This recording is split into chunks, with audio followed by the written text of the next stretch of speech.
Becoming a lung cancer caregiver can be rewarding, but it can also be daunting. So today we're going to get some first-hand advice on how to make it not so overwhelming. I'm Diane Mulligan. And I'm Mitch Jelniker. Caring for someone strains even the most resilient person. So in this Lung Cancer Foundation of America Hope with Answers podcast, we hear from the experts on how caregivers can preserve their own health and well-being, as well as the person they're caring for. Self-care matters. So remember that you can't pour from an empty cup. Remember to take care of yourself and prioritize your own well-being as well while you're caring for your loved one. I think the key thing is, from my perspective, I think that the caregiver kind of feels helpless, but definitely wants to help. Lung cancer is a tough topic. It's a disease that affects patients, families, friends, co-workers. But first, it's a disease that affects people. Advances in lung cancer treatments over the last few years have made it possible to live with lung cancer for years after diagnosis.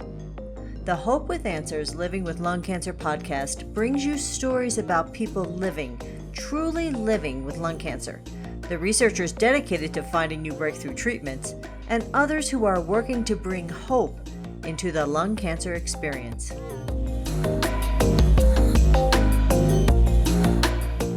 Welcome to another edition of the Hope with Answers podcast. Today's topic is caregiving. Often caregivers think they have to fix the situation. As you're going to learn today, though, sometimes just listening or just simply being there for the other person is enough. So how can you be the best caregiver? Well, the short answer, it's knowing your limits and knowing when to ask for help. So today we talk to people who have walked the walk. A couple who is dealing with lung cancer, and nurse Jenni Daniel. Well, Jenni, we're so excited to have you today. Tell me, what advice do you have for caregivers? Yeah, so first of all, let me just tell all caregivers, remember that you do make a huge difference in your loved one's life by doing what you do, right? So your compassion and your dedication is just truly remarkable to be a caregiver. Some key takeaways though, self-care matters. So remember that you can't pour from an empty cup. Remember to take care of yourself and prioritize your own well-being as well while you're caring for your loved one. Communication is key. Communicating, keep the lines of communication open between you, your loved ones, and then other family members or the medical team. Share those responsibilities and decisions together. Make sure you educate yourself about your loved one's condition or disease. It's very important to understand what their specific needs will be as they go through treatment so that you can even provide better, care. Keeping organized is huge. Make sure that you have a central location, whether it be in writing or something where you're connecting with others that are helping with any care online, but just creating some kind of organizational plan for the caregiver and the patient, super helpful. Make sure that you embrace respite time. Again, going back, to the self-care. Take those breaks to recharge because there's so many times where as a caregiver, you're going to feel very overwhelmed and unsure of, are you doing the right thing? What does my loved one need, etc. So just make sure that you're taking care of you at the same time. There's always professional help if that's needed for someone. And I think that's always a good thing because we don't want a burnout, of course, right, for the caregiver, but we also want to make sure that they are taking care of their, especially the mental well-being, physical well-being, of course, but the mental piece of this whole process and everything that you're willing to do for your loved one, it can take a real toll. So we don't want to forget or minimize the effect that it can have on that caregiver. Yeah, excellent advice. Yeah, let's amplify on that a little bit because I know we want to say, hey, caregivers, schedule yourself some downtime, but it's kind of like your mom saying, no, you take care of yourself. It's easy to say. Yeah. So how do you prevent burnout? And I should add that, caregiving is also rewarding too, but how do you prevent burnout? So I mean, again, remember that taking care of yourself is not a luxury, it's a necessity. Um, and it's a necessity for you to be able to effectively care for your person, right? So by prioritizing your own well-being, you are going to provide better care to your loved ones without succumbing to the burnout. So that prevention of burnout is very crucial for a caregiver, so that they can provide effective and sustainable support for their loved one. So I always say a self-care routine for the caregiver. Make sure that you're sleeping and eating well. Make sure that you're taking a break, take a walk during the day, even if it's a 10-minute, get out of the house, go walk around the block and come back. And again, I think like seeking out to establish boundaries and seeking the emotional support for the caregiver, whether it's a friend, have a coffee with a friend every week, or as I said before, a therapist, or a social worker to kind of connect with, to help through those really difficult times and acknowledge that what you're doing is really, really challenging. It's a great thing, but it's still hard. Staying organized is huge, and that will help to prevent some of that burnout too. If you're not scrambling to look for documents or, oh, when was that appointment? Where's that appointment card now? We just want to be organized. It helps to reduce stress, and helps you manage the time that you need for your caregiver or for your patient as well. Making sure that the caregiver has regular health checkups. The other thing too is like celebrate your achievements, acknowledge and celebrate the positive aspects of the caregiving journey. It's not always easy, but recognize the difference that you're making and celebrate those little victories. Good You know, point. with caregivers, it is so important to celebrate the little victories and to have the support for yourself, because you're giving that practical support like grocery shopping and making meals. You're giving the medical support of going to all those doctor's appointments, making sure the meds are given on time, those types of things, Right. and that really important emotional support. So what should caregivers be mindful of? Because that's a lot of responsibility. It is. It's a whole lot. And I mean, caregivers, they really do play like this multifaceted role where, we're encompassing the practical and the medical and emotional care. But it's essential that, you have the empathy and understanding, you have effective communication skills, you respect your loved ones' need for independence and dignity as well, and communicating with them, find out what their wishes are. Obviously you have to be super patient, you have to be a very compassionate person. This is not for faint of heart, kind of folks that, maybe I should do this, maybe I shouldn't, I don't know, I feel obligated. It's none of you don't want to do it out of a sense of obligation. You want to do it because it's something that you really feel as a caregiver, you're making a difference for your person. We also need to recognize that there's grief and loss in this whole process, and that's difficult. But individuals that face health challenges will definitely experience that grief and loss. So make sure that you acknowledge the emotions and provide a supportive environment, provide a supportive environment, not just for them, but for yourself, so that you're both getting that space to like process and talk of these emotions. Being flexible and adaptable, to really key things to kind of think about as you're facing, like the emotional needs.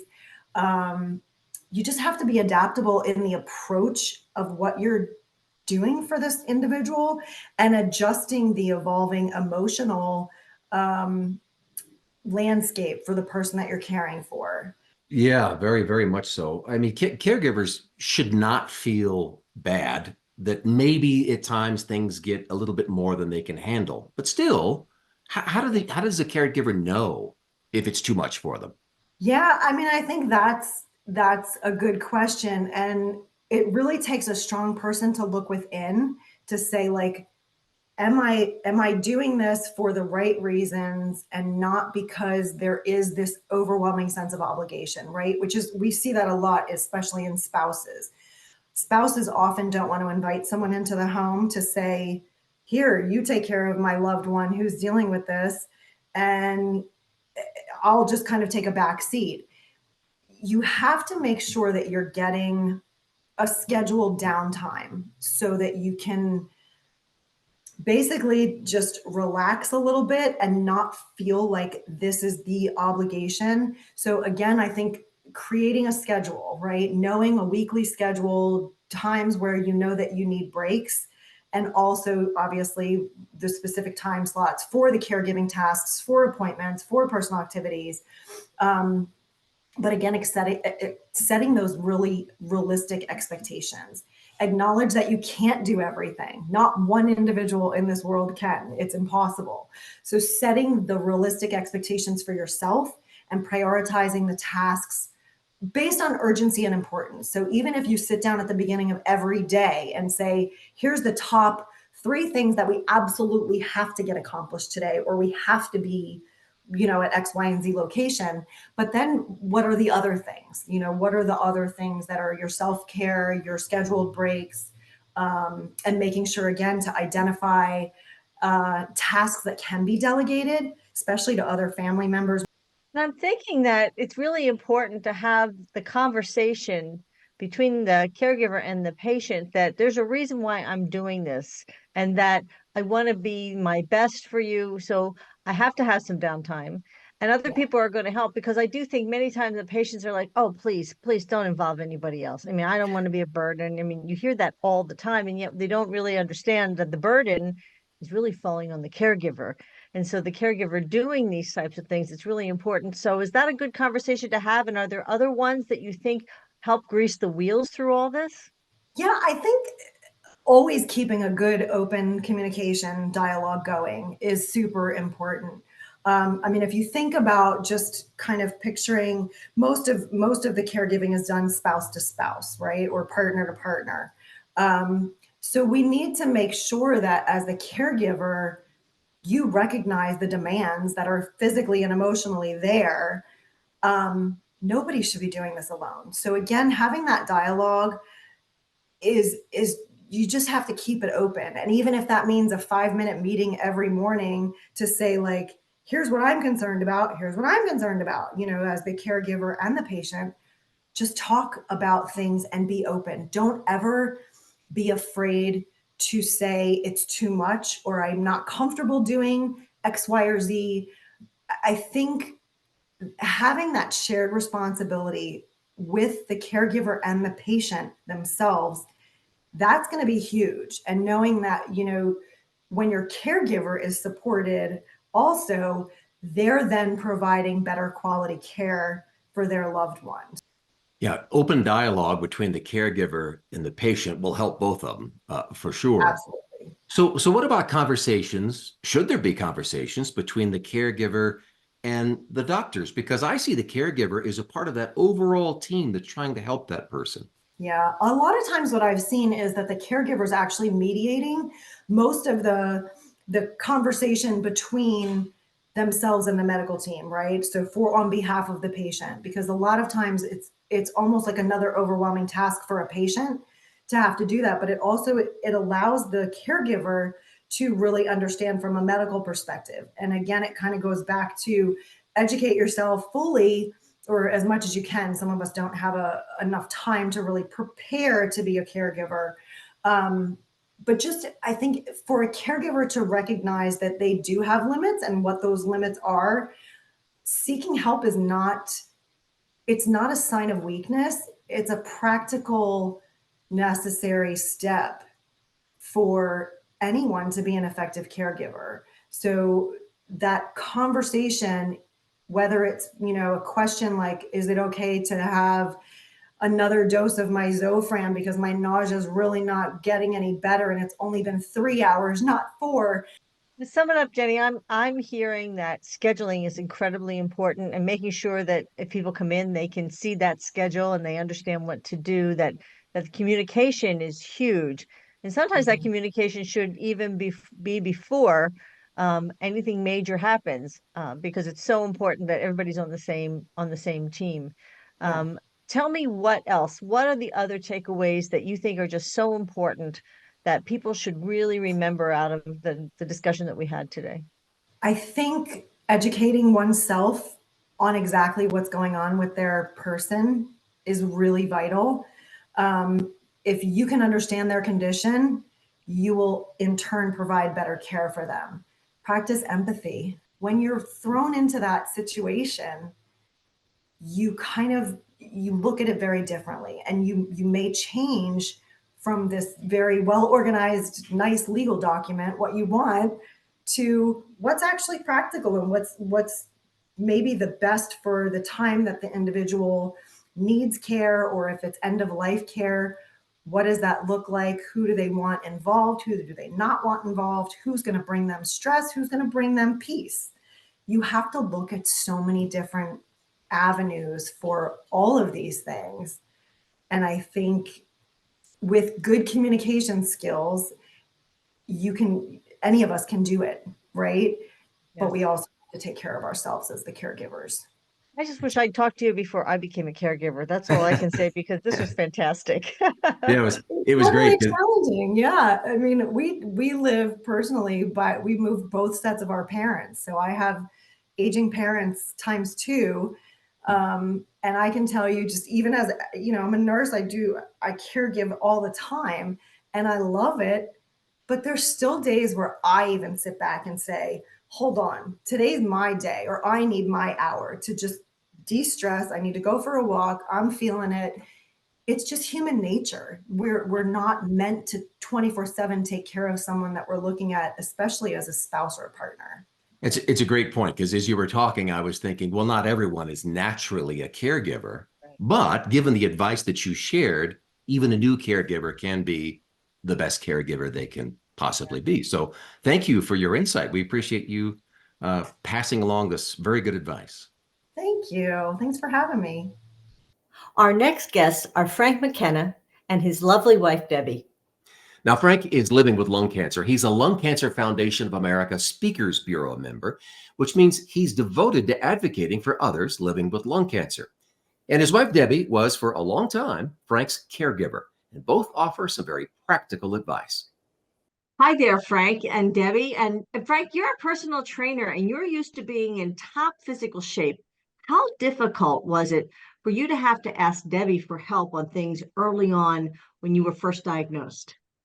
Yeah, it was difficult because, as you said, being a personal trainer, and at the time I was teaching and had my personal training business, so I was pretty independent to work two different jobs, to train myself, training other clients. And when I was, shocked by my stage 4 lung cancer diagnosis, we didn't know anything about it. And when my first targeted therapy didn't work, that is when, I really, when you go through the shock, you rely on, the person that's with you, your caregiver or your spouse, whoever that close person is with you, to kind of, go through everything with you, the appointments and different things like that. But when my first targeted therapy didn't work and my health, severely was just taking a downturn, that was really tough, because, you relied on them, to get you food, to keep your, to keep you eating, try to keep the weight on.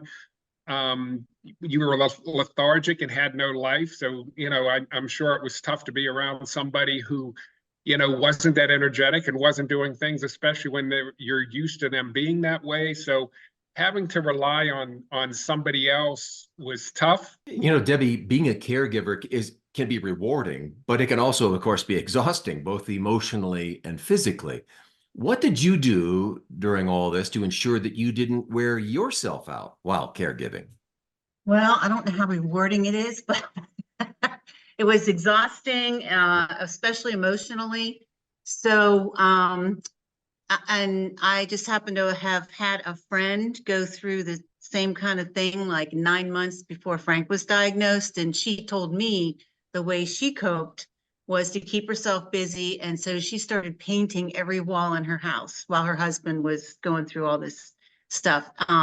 So the minute I found out Frank was very sick, I went outside and started painting our pagoda. I mean, I just thought, fine, he went off to work, but I was like, I got to start painting. This is going to be stressful. It's a great point. I mean, and I think I was a caregiver. I painted the inside of my house too. I think that's fascinating, but if that's what you said. Yeah. Um, and you know what I realized? It was when you're done painting, whatever you're painting, there's a sense of accomplishment and a sense of control that you get back that you've lost through all of this. And so I'm also interested, you said you worked out, but what else would you tell other caregivers about the importance of self-care and even scheduling those times when you went out and worked out so that you knew you had someplace to go? How important is that, and how important is self-care? It's very important. It's extremely important. At first, I didn't think I needed any self-care. I was just going to take care of Frank and my kids and my cat. And I also had to take care of my mother, who was 2 blocks away with dementia. I had to take care of her, and she was still in her house. So I was split like 1,000 different ways. But I can tell anyone that's gone through any kind of stressful thing that at least if you could get out and take a walk, you know, put your earbuds in and just go take a walk and just try to de-stress for a little bit, even a half hour, is so much better for you, because then you have to go back into that stressful situation again. And it's going to continue for a while, but you can't. I was trying to control everything around me. I was trying to control how he felt, you know, and taking care of everybody else. And I wasn't going to think about how I felt. But after a while, you just can't keep it in anymore. You have to do something to relieve the stress. So even if it's just a half-hour walk. And that might be important, whatever their hobby is, don't give them up. You know, don't say, well, I can't do this for me because I have to give to them. You have to still do those things that you enjoy, or else you won't be good enough to help the person that really needs the help. You got to take care of that person first. So whatever that hobby, whatever that interest is, keep doing it or pursue it. You're not taking away from the other person. You're making yourself stronger so you can help that person that needs your help. So very important to make time for yourselves. But I'm also curious about taking time to just celebrate life. And I ask that because when you get a lung cancer diagnosis, there's a lot to process. Naturally, everybody's focus is drawn to the person who they need to care for and what's best for their loved one. The experts say, hey, stop and smell the roses a little bit. Of course, when you're in the middle of it, that sounds, you know, it's easier said than done. How important is it to actually pause and just capture those memories of everyday life? How did you do it? Well, I think we mostly did it because you have to work around doctor appointments and all that. And at first he wasn't feeling good, which is what a lot of people go through. But we like to take day trips, and we're lucky enough to live close to, for example, the Eastern Shore. We used to take a day trip up to Delaware, you know, and go to the boardwalk and stuff, and down to Nag's Head, which is our favorite spot to go. And we'd drive down there and do a little drive around and then have lunch and then just drive home. And that was our day out to relax. We even have a picture of us at one of the restaurants where we like to go after you were just finally feeling good enough to eat out, like he didn't even have an appetite. And so there's a picture of us where, you know, like one of these selfies that, you know, that we have. And that always reminds us of we were trying to go out and do something, even though we were, you know, at a bad point right there. So it's real important to, you don't have to go on an extreme vacation, but just to take a day trip, I think is good. Absolutely. And to schedule all that. I mean, one of the things we talked to Nurse Jenni about is the fact that you're now dealing with tons of medical appointments, scheduling that your own time, but you're also working more on meals and trying to figure out how you're going to work the housework in, and if you have a job, how you're going to do that, and if there's children, how are you going to handle that? How important is a schedule and keeping track of all the different activities in a way that can be much more manageable? I don't think we had a schedule. We just already had a routine with taking care of my mom. That was a routine. So that part was down. Our kids were older, so they were taking care of themselves more or less. I don't know. We just had our daily routine. Like even through all of this, I still kept teaching and I still kept my gym. So I was still doing 2 jobs, even though I didn't work out myself.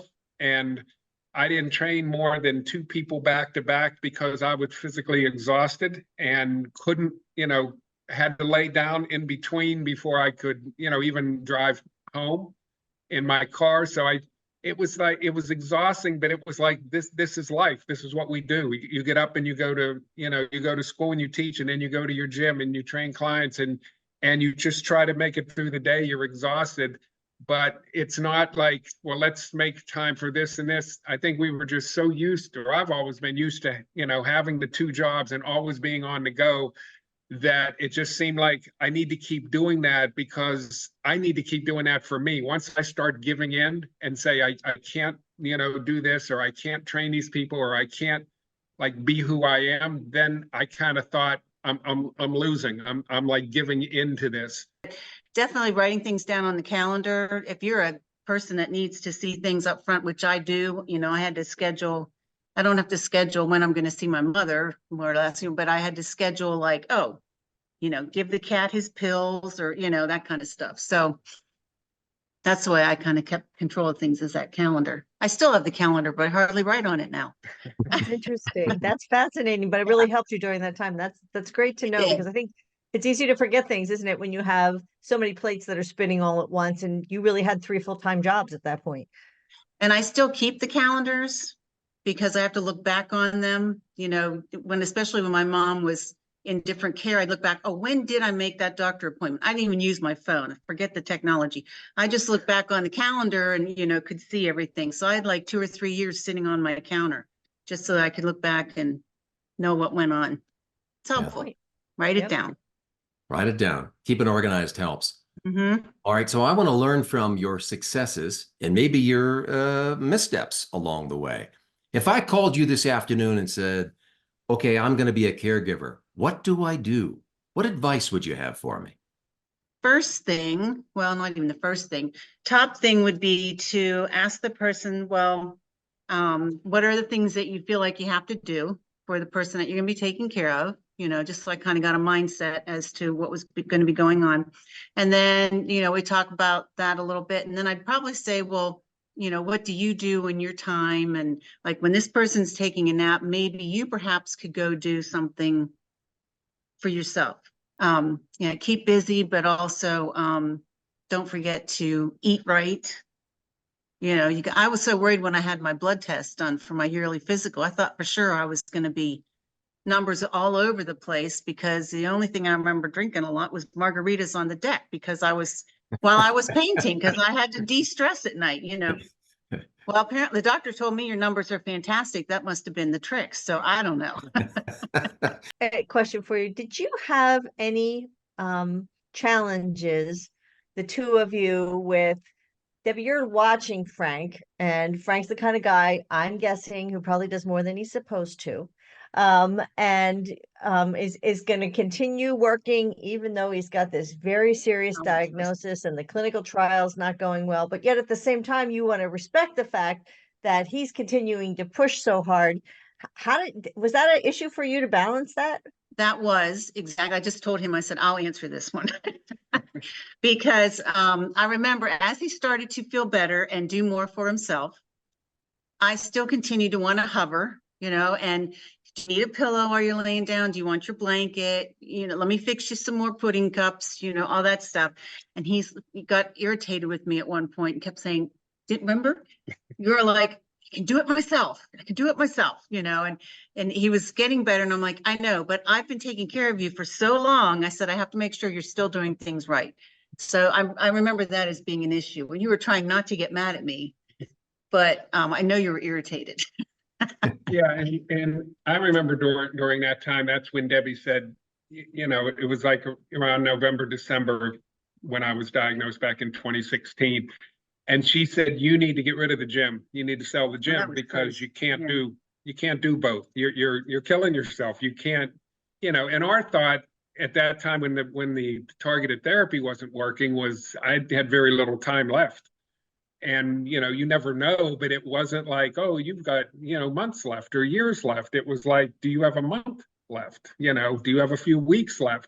And she said, you have to get rid of the gym because you can't keep doing both. And that's when I started to feel better when I did my second targeted therapy. And that one started to work and I started to feel better. And that's when I said, okay, I'm ready. I'm going to retire from teaching. I'm keeping the gym, but I'll give one up, but it's not going to be the gym. It's going to be from teaching. Yeah. Okay, Well, you, for but so you, many- you talked it through. That's the important part. Exactly. I mean, so talk about communication, of course, key in any relationship, but this is a whole nother burden of care that you're putting on your marriage. How important was it talking through this process with each other? I'd say it was important. It wasn't easy at first. In fact, he didn't even tell me he was stage 4 when we left the doctor's office, and I didn't want to ask. So I didn't know for a while, because in my head, I didn't really want to know anything because it was too much. And I overheard him telling a friend that it was stage 4, and that hit me like a brick, you know. So we weren't really talking about it because we just couldn't at the time. But then we did. I mean, then it was like, okay, we know what's going on. We met with the doctor and we didn't have any issues, I don't think. I don't remember. No, I remember, you know, I was shocked when they told me it was lung cancer. First of all, I thought it was bronchitis or pneumonia or something like that. So I went into the appointment by myself, but Debbie went with me because we were going out to lunch after the appointment. And when I came out, I remember then, you know, I just came out in the waiting room and she was sitting there and I says, all right, let's go. And we got out in the car. And that's when she said, well, what is it? And that's when I said, it's lung cancer. When we meet with the oncologist, she explained everything. She goes, I knew nothing. We knew nothing about lung cancer or therapies. And we had just the scans and she, you know, noted all the places where it was. And yes, this is stage 4. And we have a plan. We're going to try a targeted therapy. We're going to have it analyzed for biomarkers to see what biomarker you have, because we don't go straight to chemo. We go to find out what the biomarker is, and there could be a targeted therapy or immunotherapy that would match up with that. So that was kind of, you know, giving us that information, and then we could talk with each other about it. I think that glimpse into how that came about and some of the challenges is tremendously helpful to people that are listening to this podcast. So thank you guys so much. Your sharing, I think, will make a lot of other people's lives a lot easier. Well, it's good to That's know. good. I mean, it's not an easy thing to go through and everybody's experience is different. So I think the key thing is, from my perspective, I think that the caregiver kind of feels helpless, but definitely wants to help. And it's like, how do I help? And from my perspective, like we would go to scans and Debbie would always go with me. And I would have to go in, you know, the separate room and go into the scan for 25, 30 minutes and she'd sit in another room. But knowing she was sitting out there, that she went with me, was doing this with me, to me gave me a sense of kind of comfort that, you know, she's with me in this, she's out there. And although she's sitting out there and can't do anything about the scan and is just worrying what's going to show up on this scan, that part is tough where you're separated. But just that knowing somebody's with you in this, they're going to your appointments and listening to things that you miss when they talk about it, or they're going to your scans just to drive you there and back or ride with you there and back, that you have that support. And I think they want to feel, what can I do? What can I do? And sometimes just being there and just being with that person is enough, that person, you know, feels that comfort that they need to get through another day. Excellent point. Well, thank you both. We appreciate your insight. All right. Thank Thank you. What struck me most about these conversations is that there's really no perfect way for somebody to be a caregiver. But what's really important is that the two people are talking it out to figure out what works best for both of them. Absolutely. And as we heard all three guests say, caregivers must take time for themselves. That is key. Well, if you're enjoying the Hope with Answers Living with Lung Cancer podcasts, consider donating to help LCFA produce this resource. Remember, this podcast is a resource for patients or really anyone else seeking answers, seeking hope, and access to updated treatment information, scientific investigation, and information about clinical trials. Make sure to subscribe to the Hope with Answers Living with Lung Cancer podcast. You'll be notified every time a new episode is available. So visit us online at lcfamerica.org, where you can find more information about the latest in lung cancer research, new treatments, and more. You can also join the conversation with LCFA on Facebook, Twitter, and Instagram.